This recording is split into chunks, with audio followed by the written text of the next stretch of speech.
situasi yang akan terjadi pada akhir zaman nanti. Yang saya katakan, yang kita maksud khalifah ya, yang khilafah ya, suatu ketika akan terjadi di seluruh dunia. Itu tidak akan pernah dibantah oleh siapapun, oleh NU, oleh Muhammadiyah, oleh Al-Irsyad, oleh Matlul Anwar, oleh Jamiatul Khair. Tidak akan dibantah, karena itu ada bagian daripada akidah Ahlus Sunnah wal Jamaah. Kufur orang yang akan mengingkarinya. Kenapa? Karena itu akan jadi satu saat nanti. Tetapi tidak akan merubah Indonesia, tidak akan merubah Malaysia, tidak akan merubah Brunei, tidak akan merubah negara-negara Saudi Arabia, Irak dan sebagainya, nggak akan merubah gitu loh. Tapi ini akan terjadi satu saat pasti di mana ada satu orang yang diikuti gitu loh, dijunjung tinggi. Orang ini adalah, kata Nabi Muhammad SAW, orang ini dari keturunanku, namanya seperti namaku, nama ayahnya seperti nama ayahku. Nggak ada satupun organisasi yang saya sebutkan tadi menentang hal itu. Silahkan dudukin semuanya. Saya pun sekarang menantang, silahkan dudukin semuanya. Pasti semuanya akan sepakat itu bagian daripada akidah Ahlus Sunnah wal Jamaah.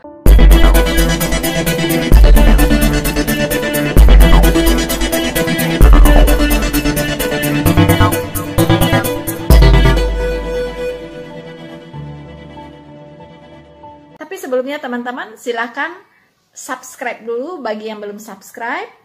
Dan juga di like ya. Dan nanti setelah Anda mendengarkan video ini dan Anda berikan komentarnya teman-teman. Supaya apa? Komentar itu sangat penting bagi saya sebagai nutrisi ya. Sebagai nutrisi bagi saya supaya saya semakin bergairah lagi, semakin bersemangat lagi untuk membuat konten-konten pengajaran yang alkitabiah.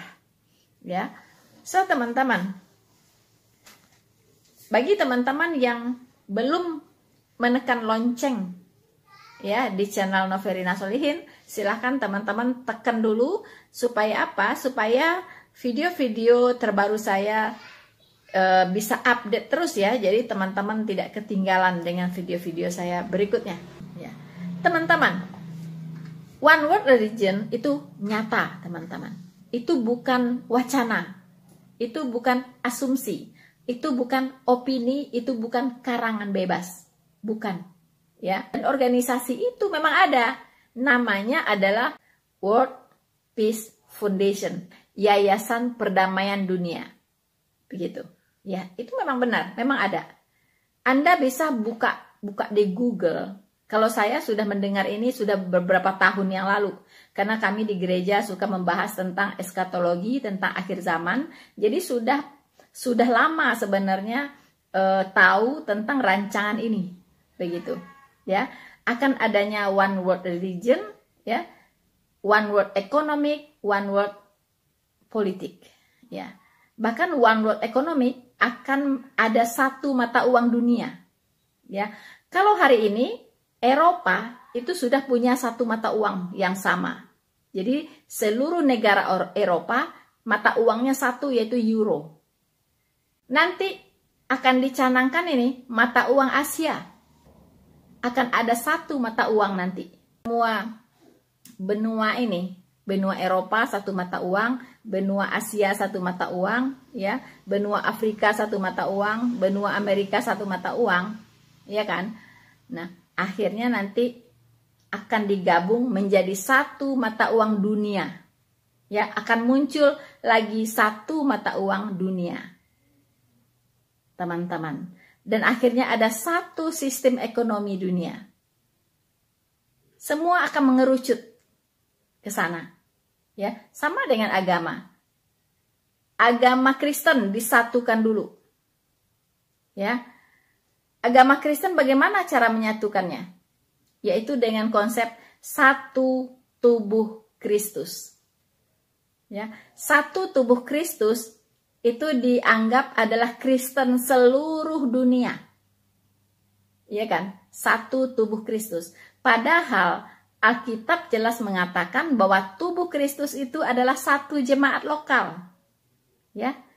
Dikatakan jemaat, ya, jemaat lokal itu adalah tubuh Kristus. Dan Kristus adalah kepala. Ya. Kristus adalah kepala jemaat. Jemaat adalah tubuh Kristus. Jadi tubuh Kristus itu bukan Kristen seluruh dunia, melainkan setiap jemaat lokal adalah tubuh Kristus. Mengapa Tuhan buat demikian? Karena kalau satu jemaat disesatkan oleh iblis, itu yang lain belum tentu sesat. Jadi nanti akan ada penyatuan, ya, penyatuan agama Kristen, penyatuan agama Islam, penyatuan agama Buddha, Hindu, ya. Nah, ujungnya nanti akan mengerucut ke satu agama dunia, one world religion. Tetapi hari ini, ya, agama yang sudah menyatu itu bangunannya itu akan diresmikan, ya. Ini berdiri di Abu Dhabi, teman-teman. Saudara-saudaraku yang terkasih di dalam Tuhan, kantor pusat satu agama dunia ini itu akan dibuka pada tahun ini, teman-teman. Pada tahun 2022 ini.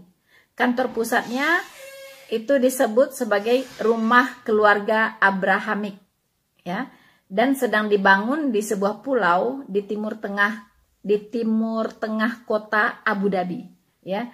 Jadi kota Abu Dhabi dipilih sebagai kantor pusat dari agama baru ini, teman-teman. Tapi pusat pimpinannya, ya, pimpinannya itu berkedudukan di PBB, ya. Tapi kantor pusatnya itu di Abu Dhabi.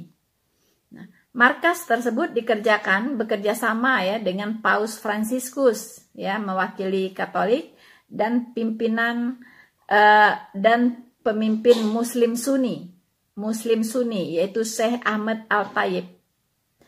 Setelah mereka berdua menandatangani perjanjian perdamaian global, teman-teman, yang disebut dengan dokumen persaudaraan manusia untuk perdamaian dunia. Nah, dokumen ini itu pada awalnya, narasi awalnya itu tidak akan menciptakan satu agama dunia, narasi awalnya. Namun akhir-akhir ini narasi palsu ternyata ini, teman-teman, ini narasi palsu sudah mengarah kepada pembentukan agama baru, satu agama baru, agama dunia yang dinamakan agama Abraham, ya, agama Abraham, teman-teman. Jadi ini gabungan dari agama Islam, agama Kristen, dan agama Yahudi. Nah, itu informasi yang saya dapatkan, ya, saya dapatkan seperti itu, ya, teman-teman.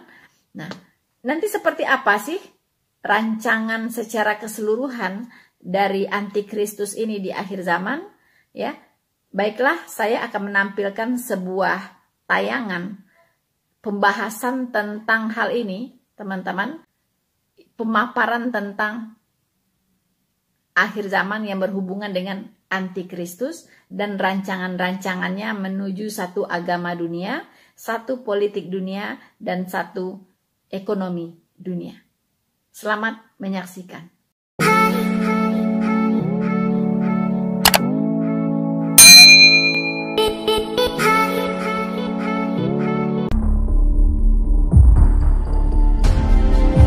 La mayor parte de los habitantes del planeta se declaran creyentes. Esto debería provocar un diálogo entre las religiones.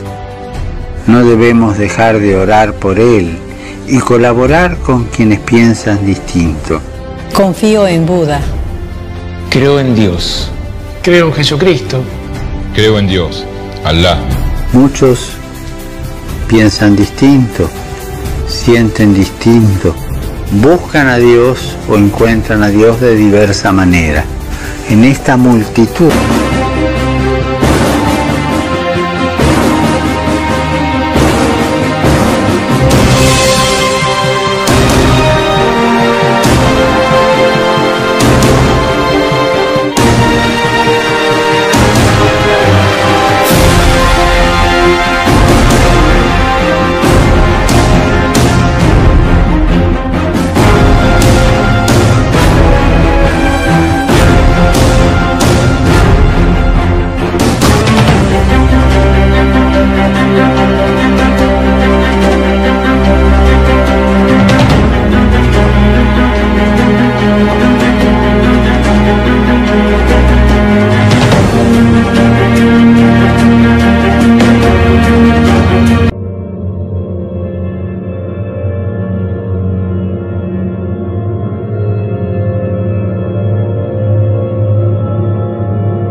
Jesús.